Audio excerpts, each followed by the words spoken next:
صل على محمد وآل محمد اعوذ باللہ من الشیطان الرجیم بسم اللہ الرحمن الرحیم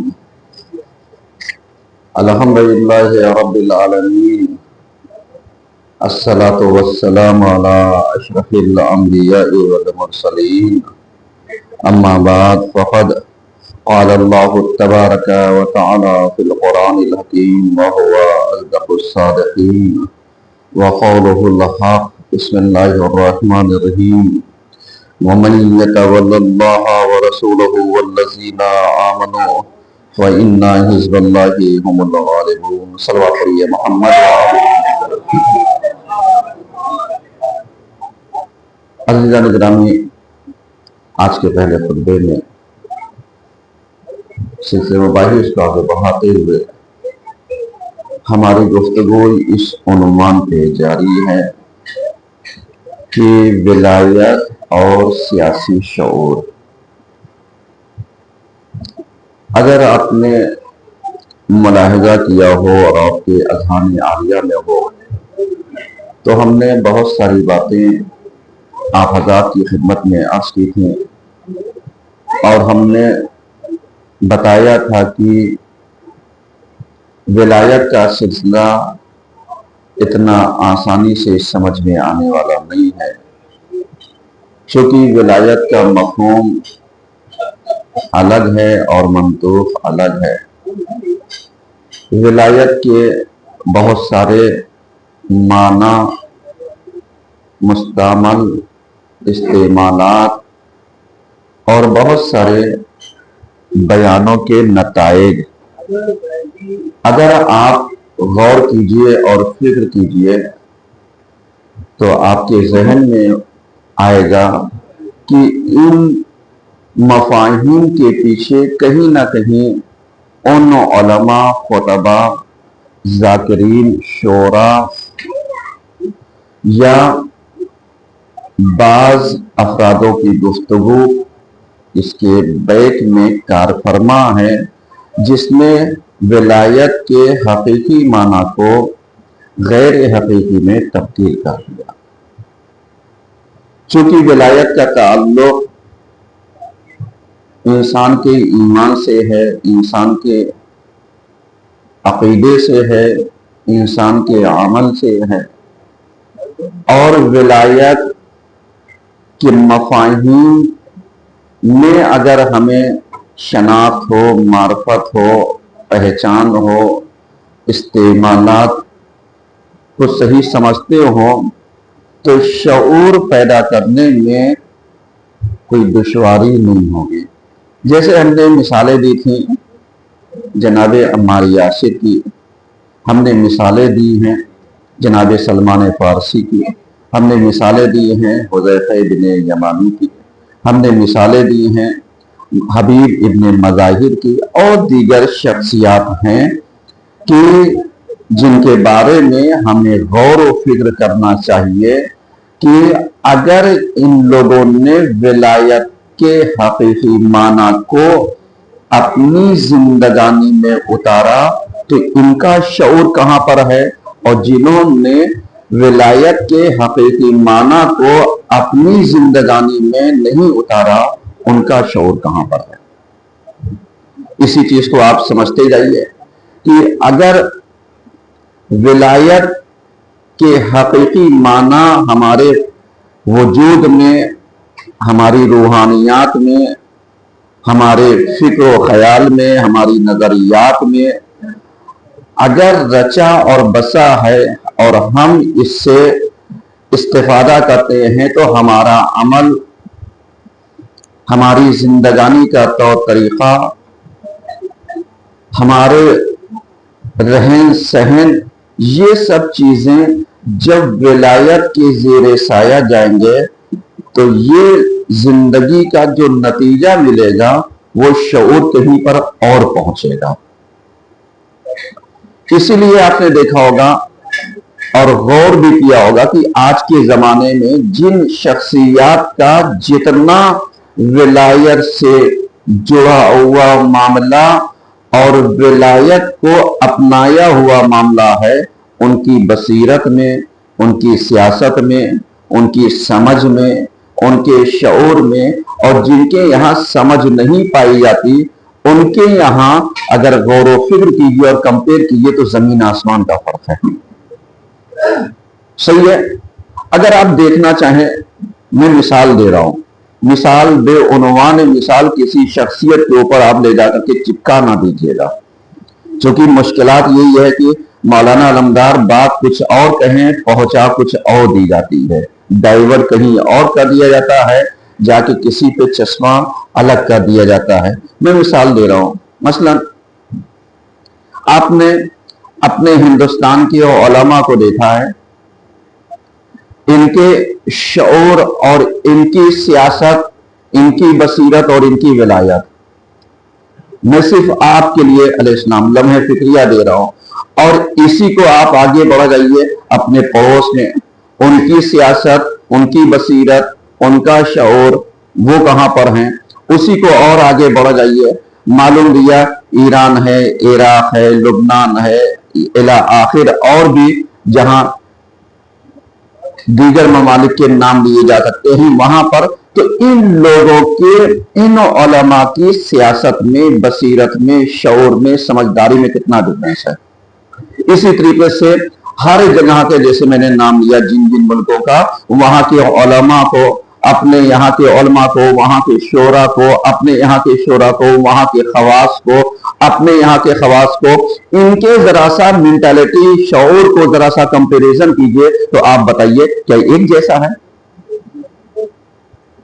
क्या सोच एक जैसी है? इसी तरीके से आ जाइए, जैसे अपने यहाँ की अवाम, पड़ोस मुल्क की अवाम, आ जाइए ईरान और इराक और लुबनान और दूसरी जगह की अवाम, क्या सबकी सियासत और सबकी समझ बराबर है?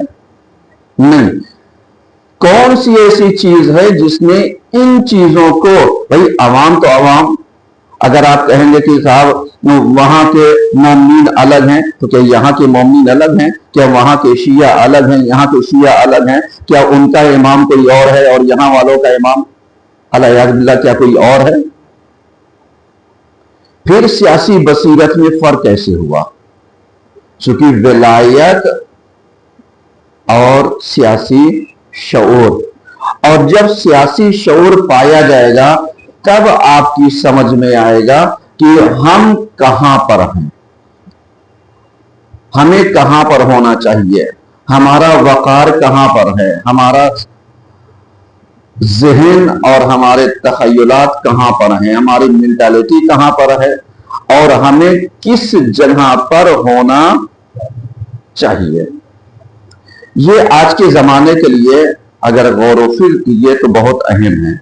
समझने के हिसाब से, गौर व फिक्र के हिसाब से ये चीजें एक माना रखती हैं जहां पर हमें गौर व फिक्र करना चाहिए। सही है। मैंने मिसालें दी हैं ताकि बातों को बआसानी आपकी खिदमत में मुंतकिल कर सकूं। अब बहुत सारे अफराद सवाल करते हैं कि साहब बहुत सारे लोगों ने यानी पैगंबर की शख्सियत से, मौलाए कायनात की शख्सियत से यानी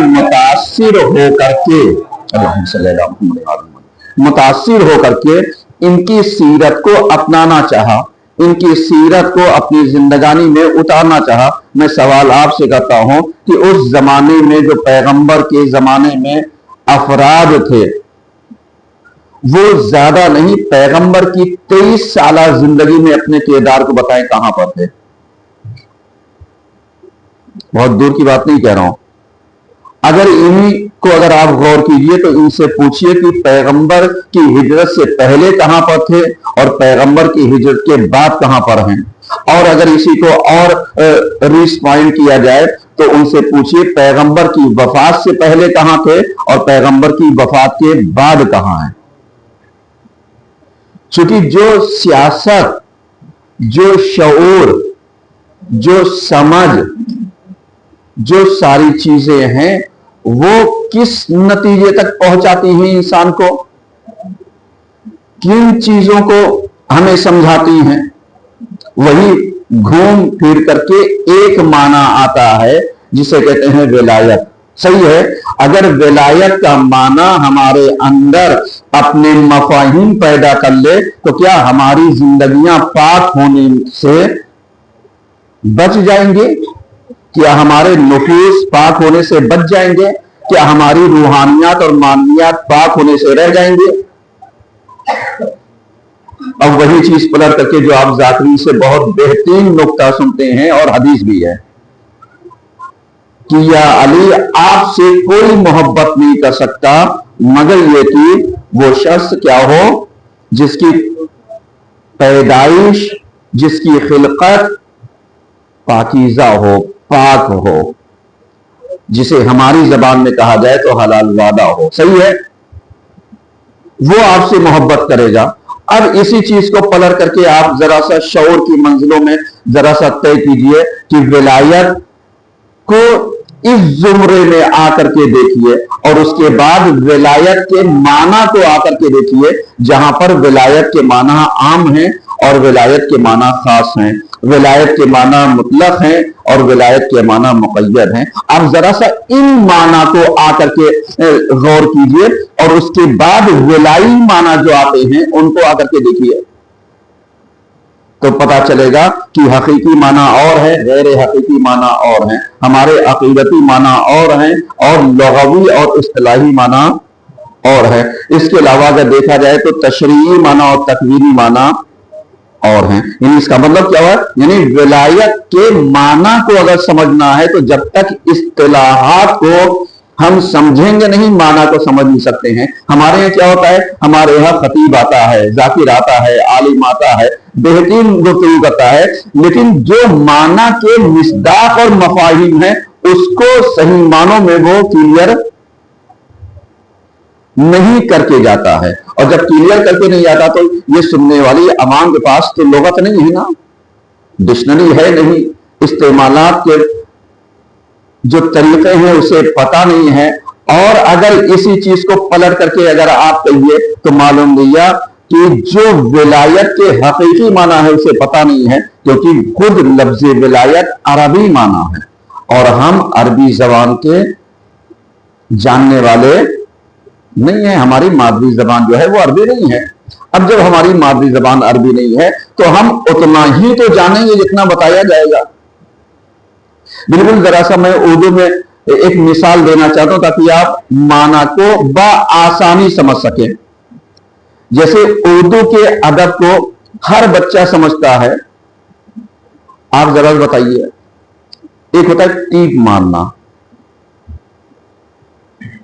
एक होता है तमाचा मारना, एक होता है थप्पड़ मारना। सही है, एक होता है और माना आप ले लिया, घूसा मारना, मुक्का मारना, धक्का मारना, एक मिसाल दे रहा है। और उसके बाद एक होता है झपोड़िया देना, थपोड़िया देना। मैं सब इस्तेमालात कर रहा हूं। अब आप बताइए, इतने मैंने 4-5 लफ्ज को आपके सामने पेश किया। अब इसी को अरबी में जाकर के तलाशिए कि ये अरबी में इन माना में जो हम समझते हैं मिलेगा। टीप अलग है, थप्पड़ अलग है, झापड़ अलग है, झपड़िया देना और है, थपड़िया देना और है, मुक्का मारना और है, घूसा मारना और है। सही है ना? एक अमदी मारना और है, एक मजाक में मारना और है, एक कसदन मारना, एक छेड़खानी में मारना। सब इस्तेमालात है या नहीं है? ये कौन समझेगा? ये जो जबान वाले हैं वो समझेंगे, जिनकी उर्दू जबान है, यानी जिनकी मादरी जबान उर्दू है वो समझेंगे। सही है। अब इसी को आप अरबी वाले को समझाइए, वो समझ पाएगा? इसी तरीके से जब अरबी की इस्तिलाहात आती हैं तो उसको जितना भी आप समझना चाहें उर्दू में समझ पाएंगे नहीं। सेम विलायत ऐसे ही है। जो लोगों ने इस्तेमालात किए कि साहब वली के माना ये है, वली के माना ये है, किसी ने दामाद के माना में लिया, किसी ने दोस्त के माना में लिया, किसी के भाई के माना में लिया, किसी ने सरपरस्त के माना में लिया, किसी ने कुछ माना में लिया, किसी ने कुछ माना में लिया, किसी ने कुछ माना में लिया। अब सबके इस्तिलाहात ये कौन बताएगा? اہل عرب بتائیں گے. اب جب اہل عرب بتائیں گے تو میں آپ سے سوال کرتا ہوں, کیا اہل بیت سے اچھی زبان کوئی جانتا تھا؟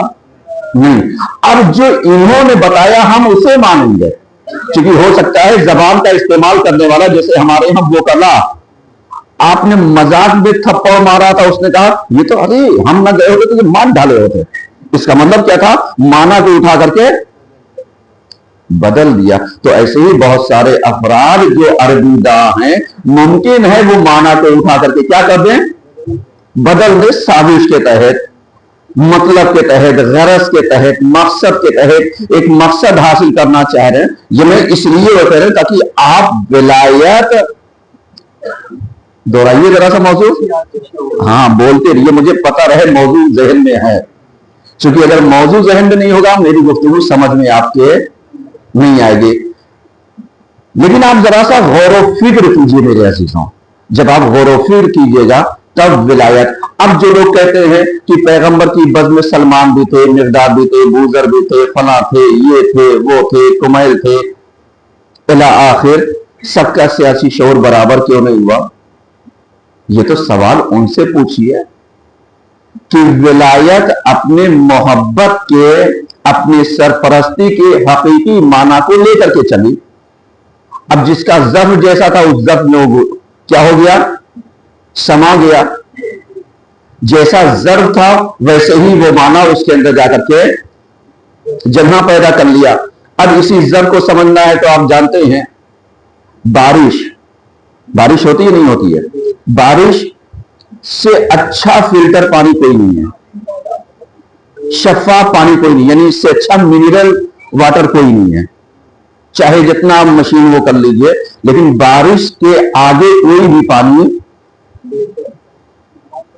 فلٹر بھی نہیں ہے, منرل بھی نہیں ہے. صحیح ہے. لیکن یہی پانی اگر سیپ کے منہ میں جاتا ہے تو کیا بنتا ہے؟ موتی. اور سانپ کے منہ میں گیا تو زہر. اب آپ بتائیے پانی کی کیا خطا ہے؟ سلوات تو پڑھیے کم سے کم.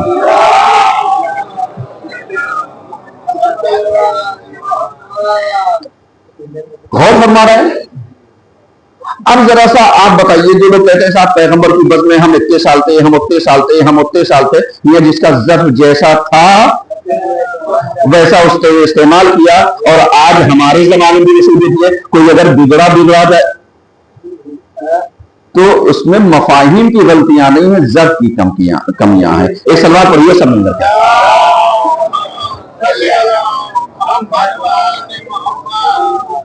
چونکہ ہدایت ہے, ہدایت علیہ السلام اپنے حقیقی معنی کی طرف چل رہی ہے. جیسے میں نے بارش کی مثال دی, بارش کے پانی میں کوئی خطا نہیں. ایسے ہی آپ قرآن اٹھائیے اور تلاوت کرتے جائیے. قرآن نے جہاں کہا صاحب ہم فلاں فلاں کی گردنیں توڑ دیں گے, ہم فلاں فلاں کی جو ان صفات کے مالک ہوں گے ان کی کھالیں ادھیڑ لیں گے. اب کوئی کہ دیکھا میں اسی لیے قرآن نہیں پڑھتا. کہا صاحب یہ تو مجھے للکار رہے ہیں. خطا قرآن کی ہے, خطا سمجھ کی ہے. کیوں؟ اس لیے قرآن تو آیا تھا للتی, یعنی جملہ یہی ہے کہ یہ قرآن آیا تھا ہدایت بن کر کے اقوام, قوموں کے لیے, صرف شیعہ کے لیے نہیں, مسلمانوں کے لیے نہیں, اسلام لانے والوں کی, بلکہ تمام قوموں کے لیے. اقوام اگر یہ لفظ نہ استعمال ہوا ہوتا قرآن میں تو یہ کبھی قرآن اتنا جامع, ہماگیر, اتنے معنی اپنے اندر پیدا نہ کرتا. لیکن خرابی یہی رہی کہ جب اس کو مخصوص کر دیا گیا, آسمانی کتاب کم, مسلمانوں کی کتاب زیادہ. کاش اس کو آسمانی کتاب رہنے دیا گیا ہوتا تو جتنے بھی افراد ہوتے وہ کم سے کم یہ سوچ کر کے تو پڑھتے کہ یہ آسمانی کتاب ہے. آسمانی کتاب کا مطلب کہ اس کا بھیجنے والا, اس کا لانے والا, اس کا جو میسنجر ہے, چاہے وہ رسول ہو چاہے نبی ہو, جو ہم اپنی زبان میں کہتے ہیں لانے والا وہ ہے, تو اس کو پڑھتے فائدہ سب کو ملتا. لیکن جب اسی کتاب کو معین اور مخصوص کر دیا گیا مسلمانوں کی کتاب سے, تو آٹومیٹک طور پر جو نفرت تھی, جو مخالفت کا انگیزہ تھا, جو مخالفت کا جذبہ تھا, وہ مسلمان کے نام کے اوپر کیا کر دیا گیا؟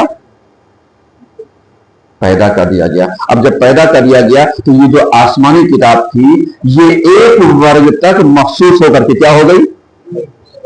رہ گئی. کاش اس کو ایک ورگ تک مخصوص نہ کیا ہو گیا ہوتا. جیسے قرآن نے یہی کہا تھا کہ یہدی للتی ہے اقوام انا ھذا القرآن الی آخر، کہ معلوم لیا اگر اس کو آپ ذرا سا الفاظ مفہوم ایسے ہی ہے، چونکہ ذہن میں نہیں ہے آیت مکمل کی میں آپ کی خدمت میں عرض کروں، لیکن یہ چیز پائی جاتی ہے کہ یہ قرآن وہ ہے کہ جو اقوام کے لیے ہدایت بن کر کے آیا تھا. جب اقوام کا لفظ آیا، ایسے ہی ولایت ہے. ولایت مخصوص صرف شیعوں سے نہیں تھی، لیکن جب اس کو مخصوص شیعوں سے کر دیا گیا تو اس میں غیر شیعہ یہ سوچتا ہے صاحب میں تو آ ہی نہیں سکتا، میں تو اس کے اندر سما ہی نہیں سکتا. نہیں، جیسے لوگوں نے قرآن کے ساتھ دھوکہ کیا ہے ویسے ہی لوگوں نے ولایت کے ساتھ بھی دھوکہ کیا ہے. سلوا پڑھیے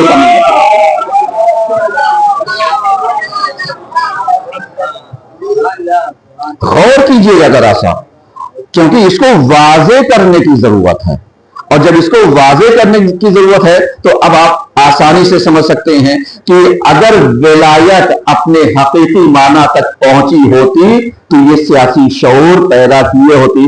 آج تک سیاسی شعور کا نہ پیدا ہونا ہمارے یہاں کی عوام کچھ سمجھتی ہے، باہر کی عوام کچھ سمجھتی ہے، علماء کچھ سمجھتے ہیں، فقہا کچھ سمجھتے ہیں، صلحاء کچھ سمجھتے ہیں، مومنین کچھ سمجھتے ہیں. معلوم لیا شیعہ کچھ سمجھتا ہے، غیر شیعہ کچھ سمجھتا ہے، غیر شیعہ میں مسلمان کچھ سمجھتا ہے، غیر مسلمان کچھ سمجھتا ہے. اسی طریقے سے عوام الناس میں چلے جائیے، ہم کچھ سمجھتے ہیں، مسجد والے نمازی الگ سمجھتے ہیں اور مجلس والے نمازی الگ سمجھتے ہیں. جو ان دونوں سے غیر حاضر ہوتے ہیں وہ کچھ اور سمجھتے ہیں، جو گھروں کے اندر بیٹھے رہتے ہیں وہ کچھ اور سمجھتے ہیں، جو بکرادی کرتے ہیں وہ کچھ. سلوات پڑھیے سب مل کر کے. چونکہ میں نے گفتگو چھیڑی ہے تو آپ تک ایک نتیجہ تو پہنچا ہی دوں. سمجھ رہے ہیں؟ چونکہ اگر ولایت حقیقی معنی پالے گی تو سیاسی شعور بآسانی پیدا ہو جائے گا. اب ذرا سا آپ آئیے، جو لوگ کہتے ہیں صاحب ارے ولایت سمجھ میں نہیں آ سکتی، قرآن سمجھ میں نہیں آ سکتا، کیا بتاؤ پیغمبر کے زمانے میں اگر آپ لیجیے تو کئی ہزار صحابہ تھے. حد اقل جس پر سب کا اتفاق ہے جو ملتا ہے، پیغمبر نے جو آخری حج کیا تھا کب کیا تھا؟ ارے بولیے، نہیں یاد نہیں ہے کیا؟ پیغمبر نے آخری حج کب کیا تھا جی؟ یعنی اللہ ماشاء اللہ، سلوا تو پڑھیے کم سے کم.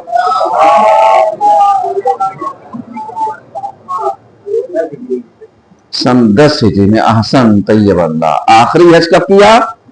سن 10 ہجری میں. اب 10 ہجری میں جو آخری حج کیا، آ کر کے اسی ہجری میں 1.25 لاکھ حاجی کہاں اکٹھا تھے؟ اتنا تو تاریخ میں لکھا یا نہیں لکھا؟ حاجیوں کی تعداد تو نہیں بتائی کئی لاکھ حاجی تھے، لیکن آ کر کے غدیر خم میں جمع ہونے والوں کی تعداد بتائی کہ 1.25 لاکھ حاجی تھے. تو اتنے تو صحابہ ہوئے یا نہیں ہوئے؟ اتنے ہوئے، 1.25 لاکھ صحابہ تو ہوئے نا. اب ان میں سے پوچھئے کتنوں نے ولایت کے حقیقی معنی کو سمجھا ہے؟ اب بہت سارے افراد یہ کہتے ہیں ارے کیا بتائیں ہمارے یہاں تو اتنی آبادی ہے مومنین کی.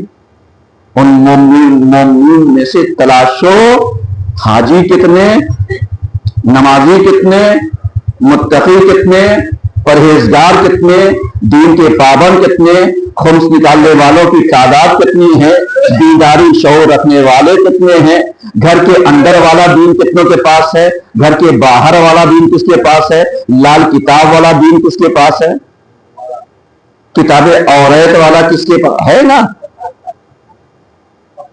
ہے یا نہیں ہے؟ اب تو مردوں کی کتاب چالو ہو گئی ہے، عورتوں کی کتاب مشہور تھی، اب مردوں کی کتاب ہو گئی ہے. سلوا پڑھیے.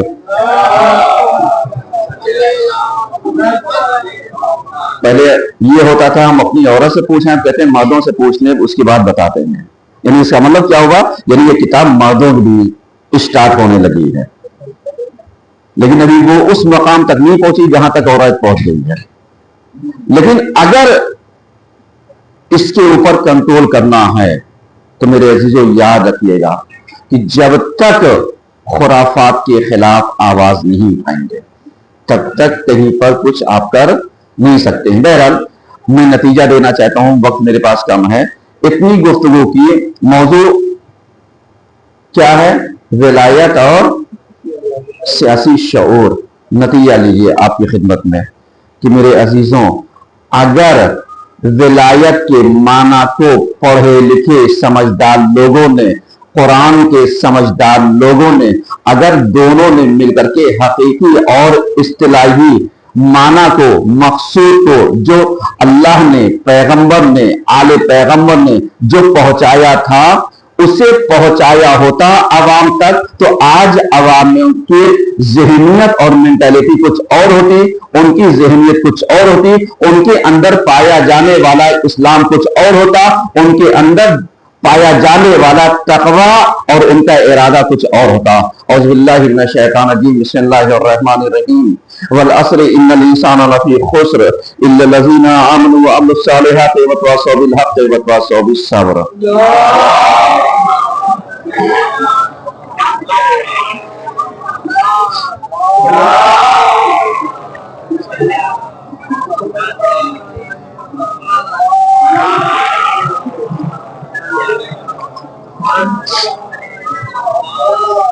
اعوذ باللہ من الشیطان الرجیم، بسم اللہ الرحمن الرحیم، الحمدللہ رب العالمین، الصلاة والسلام علی اشرف الانبیاء والمرسلین، اما بعد فقد قال اللہ تبارک و تعالی فی القرآن الحکیم وهو اصدق الصادقین وقول الحق۔ بسم اللہ الرحمن الرحیم، لقد جاءکم رسول من انفسکم عزیز علیکم علیہ ما عنتم حریص علیکم بالمؤمنین رؤوف رحیم۔ صلوات پڑھیے محمد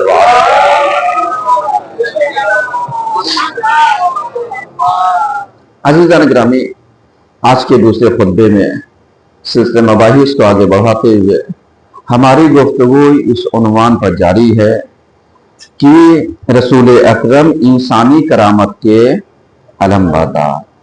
ذہن میں رہے، موضوع ذہن میں رہے گا گفتگو سمجھ میں آئے گی، لیکن اگر موضوع ذہن میں نہیں رہے گا تو گفتگو سمجھ میں نہیں آئے گی۔ حضور والا، چونکہ آج کا دن چوتھے امام حضرت زین العابدین علیہ السلام کی ولادت با سعادت کا دن ہے۔ آپ کی ولادت 15 جمادی الاول سن 38 ہجری میں آپ کی ولادت ہوتی ہے، اور آج خوشیوں کا دن ہے، امام کی ولادت کا دن ہے۔ اہل بیت کے گھرانے میں ایک وارث آیا ہے جو کربلا میں باقاعدہ طور پر مقصد حسین کی تکمیل میں شانہ بشانہ رہے گا، اور مقصد حسین کو، مشن حسین کو بچا کر کے کربلا سے کوفہ، کوفہ سے شام، اور شام سے لے کر کے یعنی مدینے تک لے کر کے جائے گا۔ یہ میں نے تاریخ کے حوالے سے یہ باتیں آپ حضرات کی خدمت میں عرض کی۔ امام کی ولادت کا دن ہے، جو میں نے ابھی پہلے خطبے میں کہا نا کہ اب مردوں بھی کتابیں چلنے لگی ہیں۔ وہ مردوں کی کتابیں اس لحاظ سے چلنے لگی ہیں کہ آج آپ دیکھ لیجیے کہ ہمارے سماج میں شعور اتنا ختم ہوتا جا رہا ہے کہ انسان کو اپنے مقصد سے مطلب ہے، ائمہ کے مطلب سے مقصد نہیں ہے۔ جیسے مانجھا، حضرت جگہ، اور الاخر میں اس لیے وہ کہہ رہا ہوں، اب تو شیعوں کے یہاں شہادت کا دن نہیں دیکھا جاتا، خوشیوں کی تاریخ لا کر کے شہادت کے دن کیا کر دی جاتی ہیں؟ टकरा दी जाती। काश इन चीजों की तरफ मेरे अजीजों मुतवज्जे रहिए, वो चीज खत्म कर दिए जहां पर ये कहा जाता है 4 बजे के बाद शब बदल जाती है। कोई शब वब नहीं बदलते, कोई भी इस्लामी डिक्शनरी में 4 बजे के बाद शब नहीं बदलते। ये धोखा है अपने आप को धोखा देने के लिए। और अगर शब बदलती हो तो जितने भी जो लोग लखनऊ का हवाला देते हैं उनसे कहिए रमजान में 4 बजे रोजा खोल ले, पूरे रमजान भर तो जाने और रोजा बाकी रह जाए। जितने भी हैं 4 बजे शब वाले, उनसे कहिए रमजान का रोजा 4 बजे खोल लें तो जाने, क्योंकि भाई रोजा कब तक है? सुबह से लेकर के गुरूब तक। अब जब शब कब होती है? जब सूरज डूब जाएगा। तो अगर 4 बजे आपके यहां सूरज डूबता है तो रोजा खोल लीजिएगा, और अगर नहीं डूबता है तो ये मक्कारी करना छोड़ दीजिए कि 4 बजे शब बदल जाती है। सलवात पढ़िए सब मिलकर के।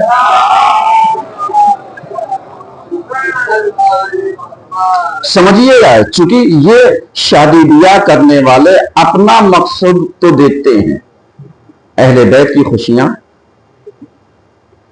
अहले बैत का ख्याल, और उसके बाद कहेंगे अरे मैं पक्का मौलाई हूं, मुझसे बड़ा फिराई कौन है। ये जो अफराद मौला के नाम की मजलिस में ना आ पाते हो, महफिल में ना आ पाते हो, इनके नाम का 2-4 रुपए सदका ना दे पाते हो, वो मौलाई होने का दावा करते हैं। सलवात तो पढ़िए कम से कम। अब गौर करना है, मेरी बातें जरा सा समझिएगा, तल्ख जरूर हैं, लेकिन सिर्फ इसलिए कि जब मरज जिस्मों में ज्यादा शरायत किया जाता है तो दवा उतनी ही कड़वी दी जाती है। ये मेरा फार्मूला नहीं है, डॉक्टरों का फार्मूला। सही है ना? है या नहीं है? कड़वी दवा चाहे तुम्हें बर्दाश्त हो या ना हो, खा पाते हो या ना खा पाते हो, अगर नहीं खा पाओगे तो उसके अंदर कुछ शीरीनी मिला करके, शक्कर मिला करके, शहद मिला करके, लेकिन डॉक्टर कहता है ये दीजिए, जाए भी नहीं तो शिफा नहीं मिलेगा। और अगर ये नहीं कर सकते तो इंजेक्शन लगवाना पड़ेगा, ये नहीं कर सकते तो मालूम दिया ग्लूकोज चढ़वाना पड़ेगा। ये इलाके बहुत सारे रास्ते क्या कर दिए गए हैं, बना दिए गए हैं। इसलिए आपने देखा होगा कुछ इंजेक्शन यानी मसल्स में लगते हैं, कुछ इंजेक्शन नसों में लगते हैं। जो नसों वाला है वो मसल में नहीं रह सकता, जो मसल वाला है वो, ये मैं सिर्फ इसलिए बता रहा हूं ताकि अपनी बात आपकी खिदमत तक पहुंचा सकूं। अब हर चीज का इलाज एक चीज से नहीं होता। खाली महफिल करने वाले ये सोचने मजलिस की जरूरत नहीं, मजलिस करने वाले सोचने महफिल की जरूरत नहीं, और उसके बाद खाली नमाज पढ़ने वाले सोचे हमें मजलिस और महफिल की जरूरत नहीं, और मजलिस और महफिल करने वाले समझ लें हमें नमाज की जरूरत नहीं। सब एक एक कड़ियां हैं। नमाज की जरूरत है, मजलिस की जरूरत है, महफिल की भी जरूरत है। सलवात पढ़िए सब मिल।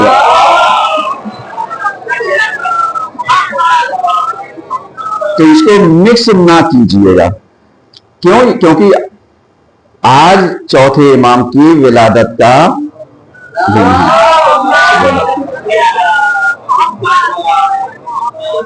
चौथे इमाम की खुसूसियात आप जानते हैं। चौथे इमाम की खुसूसियात यही है कि ये पैगंबरे अकरम के जो नुमाइंदे हैं, जो इमामत की कड़ियां हैं, अंदर आ रही, जो लोग बाहर खड़े हैं, इधर जगह है अभी पूरी सब खाली है, लेकिन शायद कुछ लोग जो हैं पीछे बैठना ज्यादा पसंद करते हैं। मेरे अजीज आ गई आगे, ताकि बाद में जो लोग लेट आते हैं उन्हें कम से कम गुंजाइश और जगह रहे। क्योंकि आगे की सफों को पहले पुर किया कीजिए ताकि बाद में आने वालों को दिक्कतें ना हो। एक और सलवा पढ़िए समझ।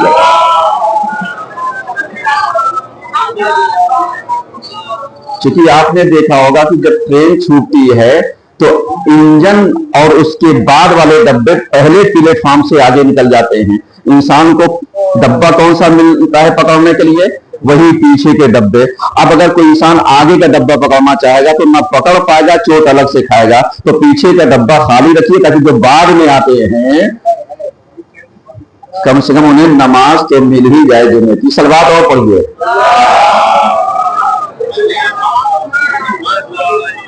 चूंकि जो बेचारे जहमतें करके आते हैं, वक्त निकाल करके आते हैं, अब जो ड्यूटी वगैरह छोड़ करके आते हैं तो उनके पास गुंजाइशें कम होती हैं, तो उनके लिए जगह रखिए ताकि कम से कम अपने लिमिटेड वक्त में जुमे को क्या कर सकें, अंजाम दे सकें और अदा कर सकें, पढ़ सकें। तो बहरहाल जो बातें मैं अर्ज कर रहा था आपकी खिदमत में, उन्वान पैगंबर अकरम इंसानी करामत के अलमबरदार, और इसी उन्वान के तहत आज चौथी इमामत की चौथी कड़ी जो है उसकी विलादत का दिन है। इसके खुसूसियात को मिलाइए पैगंबर के खुसूसियात से, क्योंकि खाली करामत के अलमबरदार पैगंबर टॉपर हैं, पैगंबर आला हैं, पैगंबर अफजल हैं, पैगंबर अव्वलीन हैं, सही है सब कुछ। इसके बाद यानी आपका जो दर्जा है वो नबियों में आखिरी नबी हैं, आप सरदार अंबी हैं, सही है। और उसके बाद नबियों के बाद का जो सिलसिला आपसे खत्म हुआ है, वहां से फिर जो सिलसिला शुरू हुआ है वो किस चीज का, इमामत का। अब इमामत की चौथी कड़ी, इमाम को क्या कहा जाता है, बोलिए जरा सा, ज़ैनुल आबिदीन, यानी इबादत करने वालों की जीनत। तर्जुमा कीजिए जरा सा, इबादत करने वालों की जीनत। आपको कहा जाता है सैयदुस साजिदीन, इसका मतलब क्या होता है, सजदा करने वालों की जीनत। इसका मतलब क्या हुआ, इसका मतलब ये हो गया कि ये दोनों अलग अलग माना रखते हैं, समझिएगा। इसका मतलब क्या हुआ, इसका मतलब ये होगा ये दोनों अलग अलग माना रखते हैं। साजिदीन सजदा करने वालों की जमा, सही है ना, सैयदुस साजिदीन यानी सजदा करने वालों का सरदार। अगर हम और आप सजदा करते हैं तो सजदा इंसान कब करता है, किसी ऐसे इंसान को आपने देखा है, उनको छोड़ दिएगा जो शादी करके आते हैं, चाहे नमाज पढ़ते हो ना पढ़ते हो, लेकिन जब घर पहुंचेंगे तो आंचल के ऊपर, उनकी बात नहीं कर रहा हूं अभी, उनको अभी आप इससे अलग रखिएगा। किसी को उमूमी तौर पर आदि सूरत में क्या सजदे शुक्र करते देखा है आपने,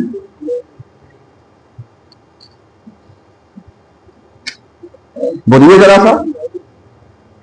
शायद कोई एक मौरिद हम खुश रहे, परवरदिगारा तेरा शुक्र, और उसके बाद सजदा हमने कर लिया, लेकिन जो नमाज अदा करते हैं वाजिब अदा करने के बाद सजदे शुक्र करते नहीं करते हैं, आप बताइए किस चीज का शुक्रिया सजदे शुक्र करते हैं, सवाल है। नमाज पढ़ने के बाद जो सजदे शुक्र करते हैं किस चीज से करते हैं, आसन, यानी जो सजदे शुक्र करते हैं, परवरदिगारा तेरा शुक्र है कि तूने हमें तौफीक दी नमाज पढ़ने की, तेरा शुक्रिया। वरना अगर इनको सजदे शुक्र करना होता तो अपने घर में बहुत ज्यादा सजदा करते रहते, कमा करके सजदा कर लेते, रोजी रोजगार पे जाते सजदा कर लेते, घर के अंदर से ही सालिम आते सजदा कर लेते, सही है ना, मुनाफा होता सजदा कर लेते, खुद से ज़कात और खैरात निकालते सजदा कर लेते, बच्चों से खुश रहते, वो उनको कामयाब देखते सजदा कर लेते, सही है। लेकिन यहां पर सजदा करना बताता है कि ये सजदा जो सजदे शुक्र है, ये वो सजदा है कि जो ये समझ रहे हैं कि परवरदिगारा मैं तेरी मेराज तक होकर के आ गया, तेरा शुक्रिया कि नमाज के जरिए तूने मुझे मेराज अदा कर दी है, तो अब तेरा भी शुक्रिया है ताकि इबादत भी हो जाए, बंदगी का हक भी अदा हो जाए।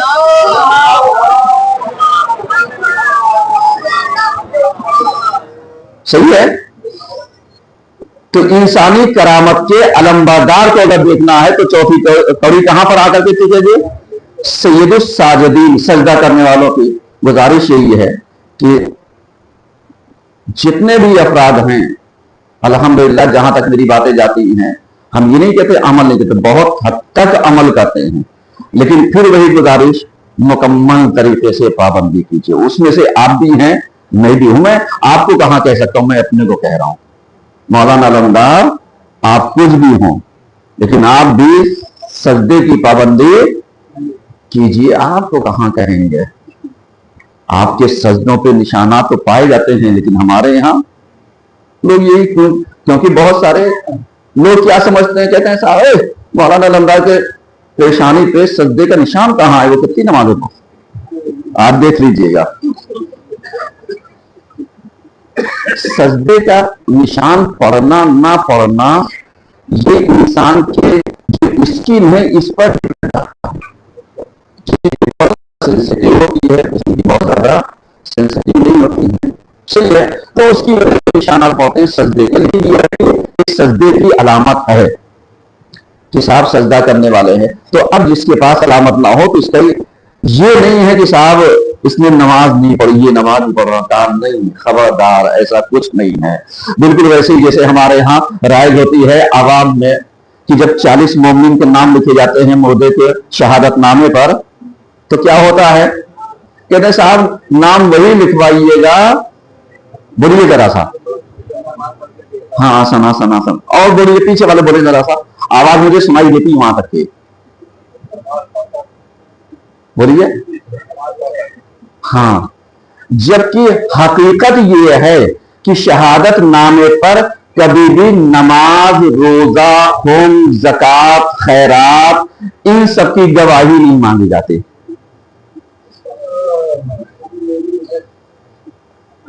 इन चीजों की गवाही नहीं मांगी जाती। गवाही मांगी किस चीज की जाती है, बेईमान ही या बेईमान है, हाँ, यानी उसके ईमान के, मर्द के और औरत के। अब ईमान का ताल्लुक किससे है, अकीदे से है। अकीदे का ताल्लुक किस चीज से है, वही यकीन से है।